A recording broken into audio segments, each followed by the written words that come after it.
It had been a long couple of months for me and my wife, Emma.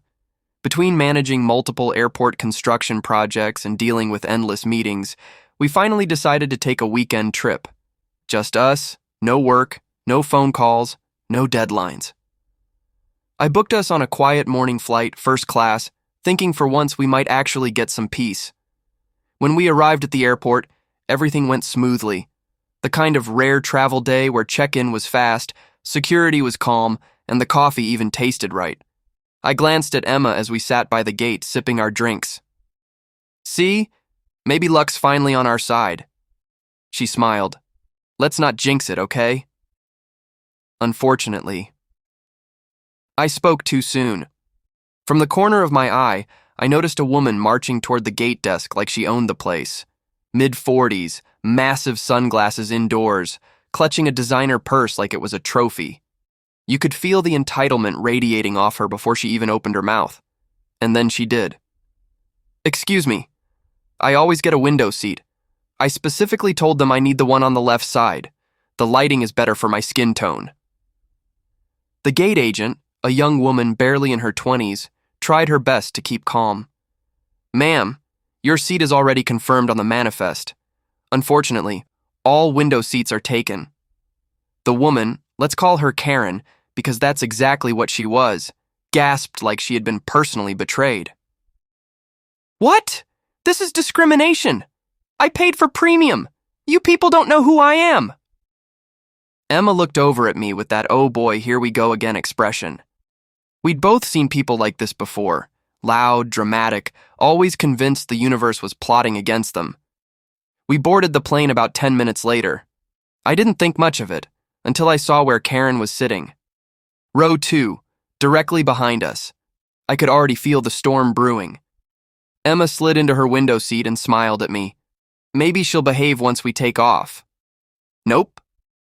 Not 30 seconds later, I heard the shrill voice behind us. Excuse me? That's my seat." Emma turned slightly confused. "Sorry? I think you might be mistaken. This is 1A. Karen held up her ticket like it was proof of divine law. "It says window seat. You're in my spot." Emma stayed polite. "Your ticket says 2A. That's the next row right behind us." The flight attendant stepped in, double-checked, and confirmed what we already knew. Emma was right. Karen, however, wasn't done. She huffed, muttered, and even took a photo of Emma as if she were collecting evidence. I tried to ignore it, but you could hear her whispering insults under her breath. Unbelievable. People like her just think they can take whatever they want. 10 minutes later, boarding was nearly complete. The cabin was full, seatbelts clicked, and just as the flight attendant was closing the overhead bins, it happened. Karen suddenly stood up, leaned forward, and without warning, threw her entire cup of coffee toward Emma. Time slowed for a second. The cup spun midair before hitting Emma's shoulder, splashing hot coffee across her arm and seat. Gasps erupted from nearby passengers. One guy immediately started recording. Emma flinched but didn't scream. She just froze, blinking in disbelief. The flight attendant rushed over, shouting, "Ma'am, you cannot do that!" Karen pointed at Emma, shaking with anger. "She took my seat! I told you people, I have allergies to aisle air. She's putting my health at risk." I stood up slowly, staring down at her. My voice was calm, low, and cold. "You just assaulted my wife." Karen scoffed. "Oh, please, it's just coffee. Stop acting dramatic." I leaned forward just enough for her to see I wasn't joking. "You made a very expensive mistake." She rolled her eyes. "What are you gonna do, call the airline CEO?" I almost smiled. "Something like that." The flight attendants immediately called the captain, and security was notified. Karen tried to argue that she was the victim, claiming Emma provoked her by stealing her window view. But the passengers behind her had caught everything on video. Within minutes, 2 airport security officers boarded the plane. "Ma'am, please step out of the aircraft." "What? You're kidding. You can't just throw me out. I paid for this flight." Her protests didn't help. As they led her down the aisle, passengers clapped quietly. The cameras were still rolling, capturing every bit of her humiliation. Emma sighed and began dabbing her arm with a napkin. Well, that escalated quickly. I nodded, barely hiding my grin. You okay? I'm fine. You're not going to do anything crazy, right? I shrugged. Define crazy. She gave me a look. Oh no, I know that tone. What she didn't know, what no one on that flight knew, was that the man quietly sitting in seat 1B wasn't just another passenger. I wasn't just a businessman. I was the majority owner of 47 airports across 3 countries. And Karen had just thrown coffee on the wrong person's wife. The moment Karen was escorted off the plane, the cabin erupted in murmurs. Some passengers were whispering updates into their phones, others scrolling through TikTok to upload the video they'd just recorded. I could already imagine the caption. Crazy lady gets kicked off flight for throwing coffee at passenger. Emma was still wiping her arm with a napkin, her tone calm but eyes burning. I swear, some people wake up and just choose chaos. The flight attendant came over, apologizing profusely. Sir, ma'am, I'm so sorry for what just happened. We've informed the captain. We'll arrange a full seat cleanup and replacements for anything damaged. I nodded politely. It's all right. You handled it well. Can we still depart on time? She hesitated, whispering. There's a small delay now. The captain wants to file an incident report before we take off. I could see the worry in her eyes, the kind of look people give when they think they might be dealing with a lawsuit. Don't worry, I said. I'm not the suing type. I just don't forget faces. Emma shot me a subtle warning glare. Don't start anything, James. I smiled faintly. I won't. Not yet. 20 minutes later. We finally took off. The seatbelt sign pinged, and the hum of the engines filled the silence that followed the earlier chaos. Emma leaned her head against the window, sighing. Maybe we should have just driven. I chuckled softly. Nah, that wouldn't have been as entertaining. Truth be told, I wasn't angry. I dealt with worse. But something about the sheer arrogance of that woman, the entitlement, the public scene, stuck with me. Not because she'd insulted us, but because she thought she could treat people that way without consequences. I pulled out my tablet, opened my secure mail app, and sent a short message to my assistant back at HQ. Subject, Flight Incident Body, Passenger Karen. I included her full name from the flight manifest. I'd quietly asked a flight attendant for it later. Incident, assaulted passenger, Emma, with hot coffee. Find out her background, frequent flyer info, and where she works. Also, contact the regional airport authority. I'll handle it personally. By the time we landed 2 hours later, I had everything I needed. Arrival, Terminal B. The second we stepped off the plane, the airport manager was waiting at the gate. He recognized me instantly, as most do. Mr. Walker, sir, we just received the report. We're terribly sorry about the incident. Emma frowned. You didn't have to call anyone. I smiled. Oh, I didn't. They called me.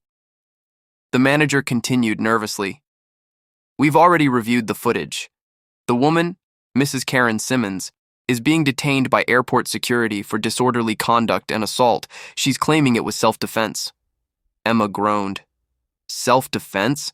From what, my shoulder? I couldn't help but laugh. That tracks. She looks like someone who'd sue a coffee cup for being too hot.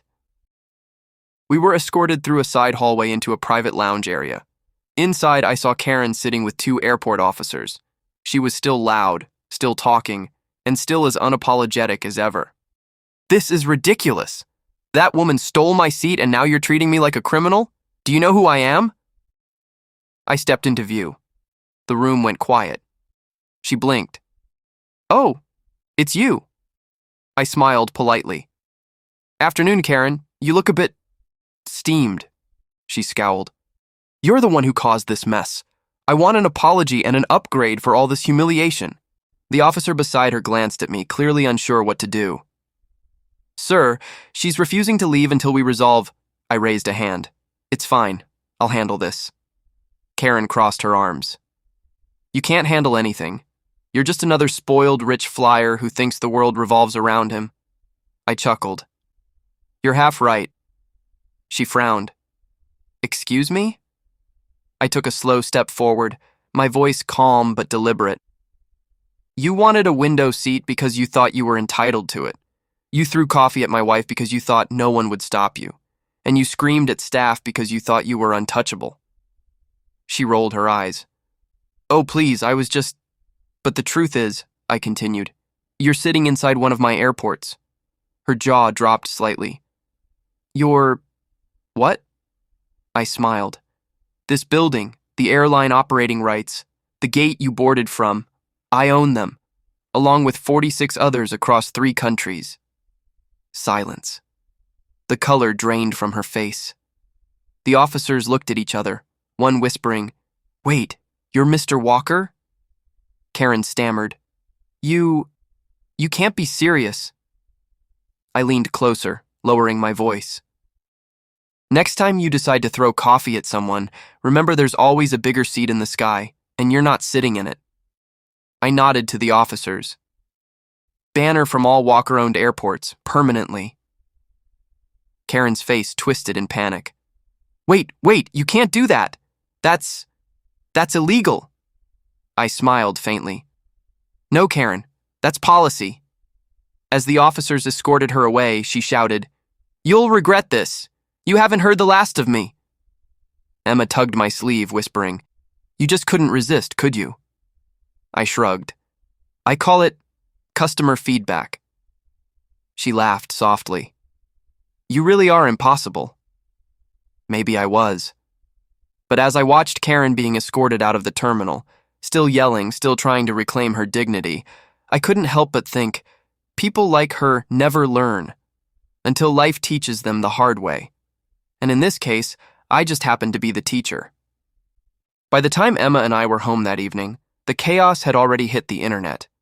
Twitter, TikTok, YouTube, all flooded with short clips of Karen's meltdown on the flight. The captions ranged from, Coffee Karen strikes again, to, This lady picked the wrong couple to mess with. At first, I didn't plan to engage. I'd seen viral outrage come and go before. Usually, it fizzles out in a few days. But Karen, she wasn't the move on quietly type. She went nuclear. A press conference? Seriously? 2 mornings later, as I sipped my coffee, the irony wasn't lost on me. The local news played a clip that made me choke on it. Karen was standing in front of a courthouse, surrounded by microphones, reporters, and, of course, a lawyer who looked like he hadn't slept in days. She was waving her hands dramatically, her voice trembling but loud. I was assaulted mid-flight by a man who claims to be some kind of airport mogul. I threw my coffee out of fear. They're silencing me. Emma groaned from the couch. Oh my God. She's actually doubling down. I muted the TV, shaking my head. It's textbook Karen behavior. Dig deeper. Blame everyone else. Play the victim. But as I looked closer at the background of that press conference, I noticed something amusing. The courthouse behind her? It wasn't just any courthouse. It was built on land owned by Walker Infrastructure Group. The irony was delicious. The lawsuit that never took off. Later that afternoon, I got a call from my legal team. Sir, we just received notice. Mrs. Karen Simmons has filed a civil complaint against you and your wife, claims emotional distress and defamation. I laughed. Defamation? She defamed herself. The lawyer chuckled. We agree. It's thin, but she's pushing for a settlement. Wants an apology, a refund, and, first-class tickets for life. I nearly spat my drink. First-class tickets? For life? Her words exactly. I leaned back, smirking. Perfect. Approve the hearing date. Let's handle it in person. Emma peeked into my office. You're not actually going to that circus, are you? Oh, I'm not just going, I said with a grin. I'm going to bring the whole flight manifest. Courtroom chaos. 2 weeks later, the small courtroom was packed. Karen strutted in like a celebrity, hair done up, oversized sunglasses perched dramatically on her head. Her lawyer shuffled beside her, carrying way too many papers.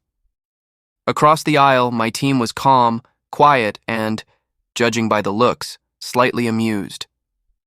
The judge entered, adjusted his glasses, and began reading the charges. Mrs. Simmons, you're alleging the defendant caused emotional harm and financial damage by humiliating you publicly? Karen nodded confidently. Yes, Your Honor. He used his power and influence to ruin my reputation. I sat back, hands clasped. Then the judge turned to my side. Mr. Walker, how do you respond? My lawyer stood. Your Honor, with your permission, we'd like to show Exhibit A. The screens flickered on, displaying the flight video, crystal clear HD footage from multiple angles, courtesy of the plane's security system. It began right where Karen shouted, I deserve that seat. You don't even belong here. Then came the slow-motion replay of her coffee flying across the aisle and hitting Emma. The courtroom went silent. Even Karen's lawyer froze mid-breath. The judge raised an eyebrow. Mrs. Simmons, is that you? Karen stuttered. Well, yes, but that video's out of context, Emma whispered under her breath. Out of context of physics, maybe. The courtroom chuckled. The turning point. When the judge asked if I had anything to add, I stood up calmly. Your Honor, I said, I didn't press charges, I didn't sue, I didn't call the police. I simply asked airport security to handle an incident of public disturbance. Mrs. Simmons, however, took it further, turning an unfortunate mistake into a headline. I paused, glancing toward Karen. She was red-faced, fidgeting. And as for her claim that I used influence, well, I can't control what people upload on the internet, but I can control my airports. And the decision to ban someone who assaults passengers was made for safety, not revenge. The judge nodded slowly. Understood. Karen whispered something frantic to her lawyer. He sighed audibly. After a few minutes of silence, the judge gave his ruling. Case dismissed. Plaintiff is advised to refrain from further public statements that may constitute defamation. Translation. Karen, stop talking. As we walked out, Emma squeezed my hand. You handled that like a gentleman. I smiled. Gentlemen win with evidence. Behind us, Karen was still yelling at her lawyer, This isn't over, I'll go to the media, The sound faded as the doors swung shut. Karen's last stand online. That night, Karen tried one last desperate move, a 10-minute Facebook Live rant titled My Truth. It was full of half-truths, emotional outbursts, and even more contradictions. But the comment section turned against her fast. Lady, we saw the video. You literally threw coffee at someone. You picked the wrong millionaire to mess with. Within an hour, her video was deleted. Within a week, she was banned from multiple travel forums. And within a month, she'd gone quiet. When Emma saw me checking my phone that night, she asked, Still following the saga? I shook my head. Nah, story's over.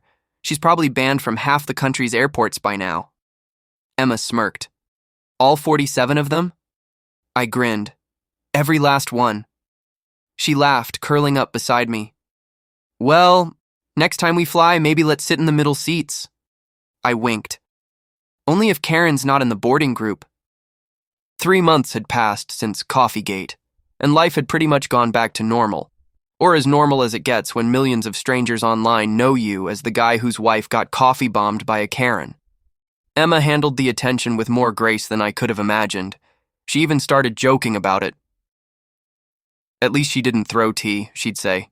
Then it'd be the Boston incident all over again. But one quiet Tuesday morning, something unexpected landed, literally, in my office inbox. It was an email from Karen Simmons. The subject line read, From one adult to another, let's make peace. I raised an eyebrow, half expecting it to be a prank. But when I opened it, there she was. Apologetic tone, long paragraphs, even a few teary emojis for dramatic effect. Karen's heartfelt message. Dear Mr. Walker, I've had a lot of time to reflect on my actions. The internet has been cruel, and I feel like my life has been unfairly destroyed over a moment of weakness. I hope we can move past this. I'd like to meet in person to apologize.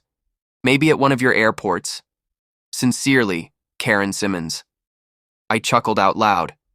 Meet at one of my airports? The irony was just too rich. Emma peeked into my office. What's funny? I tilted the laptop toward her. Karen emailed me. Her jaw dropped. No way. What does she want? A frequent flyer discount? I laughed. Close. She wants to meet and apologize. At one of our airports. Emma rolled her eyes. You're not actually going to entertain that, right? But the thing is, I was curious. Karen had vanished after the court fiasco, and her social media had been wiped clean. Maybe she genuinely felt remorseful, or maybe she wanted something. So, against better judgment, I replied, Sure, Terminal C Cafe, Friday at 11, keep it brief. Face to face, again. Friday arrived, and I walked into the cafe early. It was busy, travelers dragging luggage, flight attendants chatting, the smell of burnt espresso in the air. Then I spotted her. Karen sat by the window, oversized sunglasses again, clutching a coffee cup. Hopefully not a weapon this time. Her posture screamed awkward humility. I approached the table. Karen. She looked up, forced a smile. Mr. Walker, thank you for meeting me. I sat. You wanted to talk. She nodded quickly. Yes, I wanted to say sorry, really. I was under stress that day. My husband had just, well, that's not important. I lost my temper, and I shouldn't have thrown the coffee. I waited, arms folded. Go on. She leaned in, lowering her voice. But you have to understand, the media twisted everything. I got death threats. My HOA even voted me out. I've been humiliated everywhere I go. I thought, maybe you could help me fix my image? Ah, there it was. Emma was right. Karen didn't want forgiveness. She wanted a PR lifeline. I kept my expression calm. And how exactly would I do that? Karen clasped her hands together, trying to look innocent. Maybe a statement? Just something small, like, we've made peace, or she's not as bad as people think. You have influence. It could really help. I let the silence hang. Then I said, You didn't want peace, Karen. You wanted a press release. Her expression cracked. That's not fair. I cut her off. Neither was throwing scalding coffee on someone and lying about it on camera. The cafe went quiet. A lesson in humility. I leaned forward, my tone even. You didn't get canceled because of me, Karen. You did it to yourself. Every time someone called you out, you doubled down. You played the victim instead of owning your mistake. She blinked rapidly, as if holding back tears. I just wanted my reputation back. You can start by earning it, not demanding it. She sat back, defeated. For once, she had nothing to say. I stood, grabbed my coffee, and said quietly, Good luck, Karen. I mean that. As I walked away, she called after me. You think you're better than me, don't you? I turned back and gave her a small, calm smile. No, Karen. I just think I learned faster. The final twist. A few days later, I got another email, this time from one of my airport managers. Sir, strange situation. A woman claiming to be your friend Karen Simmons showed up at security demanding VIP access. She said she was invited for an image meeting. We, escorted her out. I laughed so hard I nearly spilled my coffee again. Emma, hearing me from the kitchen, asked, What's funny now? Karen tried to get into the VIP lounge, I said, grinning. Claimed she had a meeting with me about her public image. Emma sighed. Still chasing headlines, huh? I nodded. Yep. Some people just can't taxi to the gate without hitting a few cones. A peaceful takeoff. Weeks turned into months, and life fully settled down. Emma and I took another flight, this time private, quiet, and drama-free. As we sipped champagne above the clouds, she smiled. Think Karen's still out there? I chuckled. Probably trying to return coffee beans for emotional distress. She laughed so hard I almost had to call the pilot. Then, as the sun dipped below the horizon, I looked out the window and said softly, "You know, I've managed a lot of airports, but nothing lands smoother than peace of mind." Emma leaned on my shoulder. Amen to that. The engines hummed, the sky glowed orange, and somewhere far below Karen probably still had Wi-Fi, but no one left to listen.